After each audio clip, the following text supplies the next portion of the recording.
वैदिक स्वाध्याय और विमर्श की प्रणाली का आजकल बहुत लोप हो गया है और वेद के शब्दों पर विचार करना हम सब ने बंद कर दिया है। ऐसे समय में डॉक्टर वासुदेव शरण अग्रवाल जी ने उरु ज्योति पुस्तक लिख करके उसमें जो महत्वपूर्ण लेख दिया है वाजपेयी विद्या।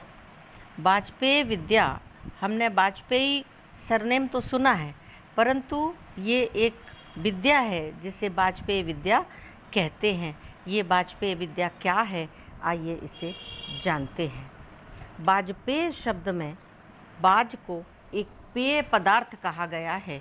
वह क्या चीज़ है, कैसे वाज पिया जाता है, इत्यादि प्रश्नों का उत्तर देना वाजपेयी विद्या के रहस्य को समझने के लिए आवश्यक है। पहले वाजपेयी परिवार या गोत्र वे ही थे जिनके पूर्वजों ने वाज विद्या के महत्व का आविष्कार किया था, जिनमें वाज पीने के रहस्य और विधियां परंपरा से लोग बराबर जानते आते थे। प्रत्येक देश में वाजपेयी होते हैं और जहाँ के समाज में वाज पीने का मर्म स्वयं जानने वाले और नवयुवकों को उसे बताने वाले पुरुषों का अभाव हो जाता है, उस समाज में निर्बलता आ जाती है। वहीं ब्रह्मचर्य का अभाव हो जाता है। ऐसा इस समय भारतवर्ष में हो रहा है, क्योंकि वाजपेयी के रहस्य को जानने वालों का आज अभाव है। हमारे यहाँ के किशोर अवस्था को प्राप्त युवा निस्तेज होते जा रहे हैं। उन्हें अपने बाज वीर या शक्ति को भीतर ही भीतर पान कर जाने की शिक्षा देने वाला कोई नहीं है। वाजपेयी पुरुषों का अस्तित्व समाज हित की दृष्टि से प्रकृति सिद्ध है।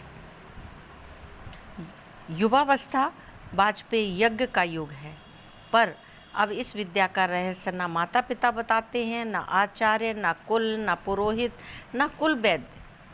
आयुर्वेद का प्रथम सिद्धांत है कि रोग को दूर करने की अपेक्षा उसको आने ही न देना अधिक श्रेयस्कर है। आयुर्वेद में जिस बाजीकरण विज्ञान की चर्चा है वह उनके लिए है जो शक्ति को खो बैठे हैं। बाजीकरण तंत्र सुश्रुत के अंतर्गत 8वां तंत्र है।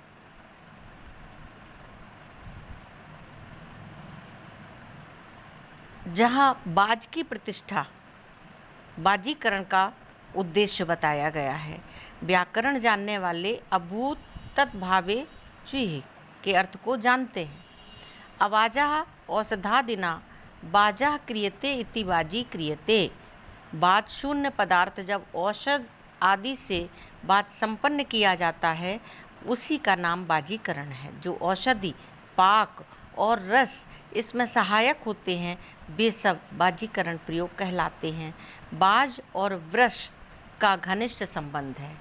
वृष शक्ति के रीते हो जाने से ही मनुष्य बाज शून्य हो जाता है, इसीलिए वृष प्रयोग ही बाजीकरण है। वृष और बाज का संबंध जानने से कुछ आभास मिलता है कि बाज क्या है, परंतु वृष शक्ति बाज का एक रूप मात्र है। बाज का व्यापक अर्थ और भी अधिक है। बाज शब्द वज धातु में घिन प्रत्यय जोड़ने से बनता है। वज धातु का अर्थ है गति करना। बाज का अर्थ है स्फूर्ति, रथ, वेग, शक्ति, प्राण, वीर। वज ही अक्षर विपर्य से जब हो जाता है। जब का अर्थ वेग है। घोड़े को बाजी कहते हैं, उसमें बल और वेग है। चिड़ियों के पंख को तथा तीर के पंख को भी बाज कहने लगे हैं। दोनों में फुर्ती पाई जाती है। वृष या वृषभ पद अब बैल के अर्थ में रूढ़ सा हो गया है, वैसे ही बाजी घोड़े के अर्थ में भी। उषा सूक्त में पहले कहा जाता था उषो बाजेन बाजनी। उषा बाज से बाजनी है। उषो बाजेन बाजनी प्रचेता स्तोमम जुषस्य गृणतो मघोनी। हे अनंत तेज वाली उषे, तुम बाज से बाजनी हो, क्योंकि तुम प्रचेत हो। इसलिए मैं जिस गान को गाता हूँ तुम उसको सुनो। जो मनुष्य प्रचेत रहते हैं, जिनका मन जागता रहता है, वे ही अपने किए हुए संकल्पों को पूरी तरह सुनते हैं। एक बार सुनकर फिर नहीं भूलते। तंद्रा में भरे हुए आदमी दिन रात में न जाने कितने संकल्प करते हैं और अपनी कही हुई बात को स्वयं नहीं सुनते। बाज के अंदर सब प्रकार की शारीरिक, मानसिक, आध्यात्मिक प्रेरणा और शक्ति आ जाती है। अध्यात्म बाज पे उस कृत्य का नाम है जिसमें मनुष्य बाज को अपना पेय कल्पित करता है। किशोरावस्था के आरंभ में देह के भीतर एक विलक्षण रस बनने लगता है। इसी का नाम वीर्य है। इसे ही बाज कहते हैं। वीर्य वै वाजाह शतपथ ब्राह्मण में कहा गया है। इसे भीतर ही भीतर पचाने का नाम बाजपान है। प्रत्येक ब्रह्मचारी को बाजपेयी होना चाहिए। पिया हुआ बाज अमृत बनकर अमृत प्रदान करता है। शरीर के प्रत्येक घटक, कोश, सेल में अमृत बहने लगता है। उनकी चेतना असीम हो जाती है। शरीर के अंदर जो भौतिक सामर्थ्य है वह सब अन्न से प्राप्त होती है। अन्नाद्रेता रेतसा पुरुषा। इसीलिए ब्राह्मण ग्रंथों में कितनी जगह अन्न को बाज कहा गया है। अन्नम वै वाजा, औषधिया खलु वै वाजा, अन्नम वै वाजपेया। इस प्रकार व्यापक दृष्टि से अग्नि, वायु, सूर्य, सोम, इंद्र, ऋत, पशु, इनको बाजी कहा गया है। ऋतवो वै वाजना। इन सब में अपने अपने प्राकृतिक तेज के संरक्षण की सामर्थ्य है, इससे वे बाजी कहे जाते हैं।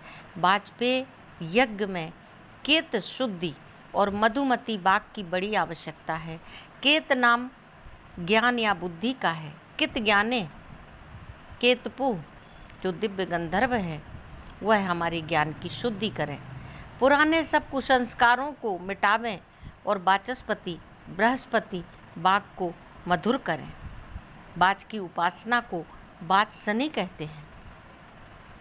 बाज की शनि अर्थात उपासना में जो चतुर हैं वह बाज शनेय कहलाते हैं।